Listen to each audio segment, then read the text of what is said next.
What's up, everybody? Sam here with Freedom Chaser. Thank you so much for tuning back into another episode of Freedom Talks on Friday. Today, I am going to be telling you guys the steps I took to get out of debt.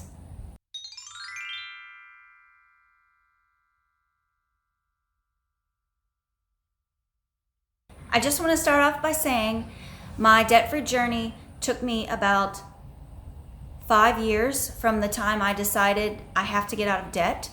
And I've been noticing a lot lately on social media that becoming debt-free is becoming a really huge topic.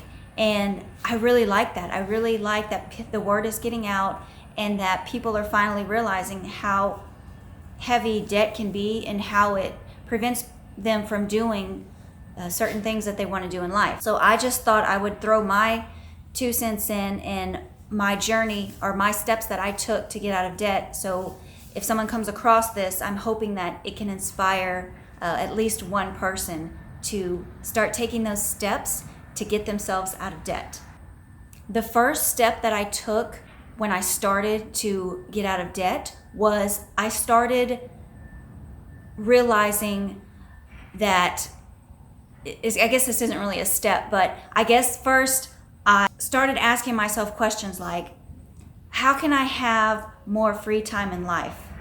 How can I get out of working for somebody? How can I get out of the rat race? That was my first thing that I did that led me to realize I needed to become debt-free. After that, I started to read books. I read so many books. I went online and I read a ton of articles and watched other people's journeys while they were getting out of debt. That really motivated me because when I saw people who were in my position that had a lot of money that they owed and they also didn't have a very high income, I knew that if they could do it, then I could do it. So step one, I guess I read a lot of books, followed a lot of people who were doing the same thing, read a lot of articles, and that right there created the momentum that I needed to get me to go on to the next step that I took on my debt-free journey. The next thing that I did was I started getting rid of all of my things that I didn't need, like, clothes that I didn't need. I sold a lot of things, furniture, I sold artwork, I sold dishes, clothes, I think I said clothes. I sold just stuff that just sat in closets that I never touched. So I was selling things so I could make money to throw on debt, but also to set me up to start on the third step that I did, which was downsize my living. I actually stopped renting apartments and I got myself a travel trailer, well, actually a fifth wheel, and I moved into that to cut the cost of living. I did do a video on apartments versus living in a travel trailer. If you want to see that, I'll try to put the link up above, or I'll put it at the end of this video. And I just compared the cost of living in an RV versus living in an apartment. And the money that I was saving, it was phenomenal. It was great. I loved it. It saved me so much money that I turned around and threw on debt. So downsizing to a smaller place to live, that was that step. The next step after that I took was I started cutting expenses everywhere, every corner. This included doing lunches every day at work. I cooked for the week. I turned into a meal prepper. I didn't know I was capable, but I did. Monday through Friday, or I worked Tuesday through Saturday at that job, and I prepped every meal. It was cheaper buying groceries. I stopped eating out a lot. I stopped going on vacations, like road trips. I really like those, but I refrained from doing those. I didn't pay for internet. I went and used other people's Wi-Fi when I needed the internet. I stopped buying clothes. I don't even think I've still bought really anything new, but stopped buying clothes. If there's anything I needed, I would go to secondhand stores and get it, but I would have had to absolutely need it. I shopped around for insurance prices on healthcare, on my vehicle. I switched phone plans. Just every single corner, every single turn I did. I could cut expenses. I did that. That was very, very critical.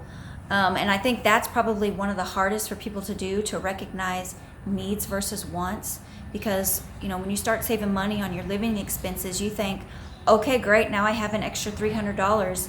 I'm going to go and upgrade my car, or I'm going to go buy a new outfit, or I'm going to go out of town, which is completely unnecessary to do while you're trying to get out of debt. So that was that step. The last step that I took to get myself out of debt was to start earning extra money, which I was trying at the time to get a better paying job, but I wasn't really having any luck. So at that time I decided, well, I better just start making extra money another way, because I was running out of things to sell. And so I worked 2 jobs. I had a full-time job, and then I started making money with an MLM company. I know a lot of people don't like them, but at the time I really supported them, and I was utilizing the products, and I believed in it. So I turned around and I started selling it. So I was making money off of that to throw on debt. And then after that, I worked another second job at a retail store. I would get off of my 9 to 5 and I would go to the retail store and I would work, and everything that I made from there, I would just throw it on the debt.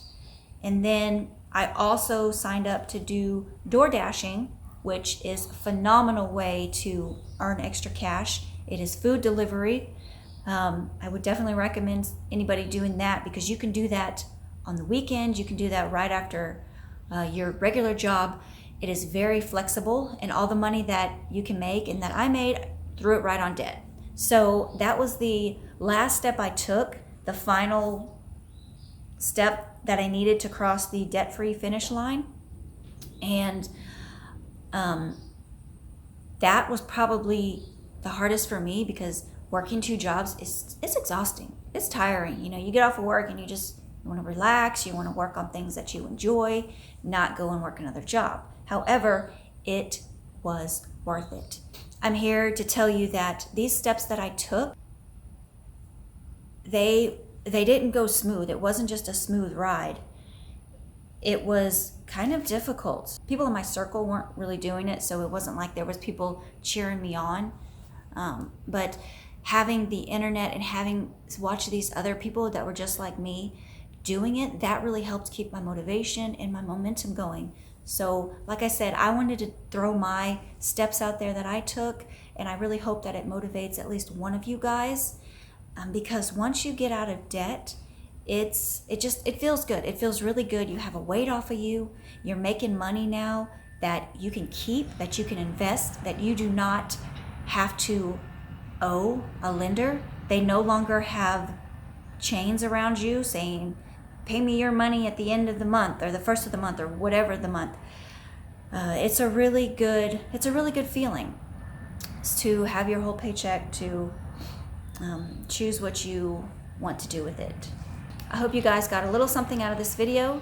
Thank you so much for viewing it, and I hope you are having a wonderful week, and you guys have a great weekend, and you guys are still being kind to one another.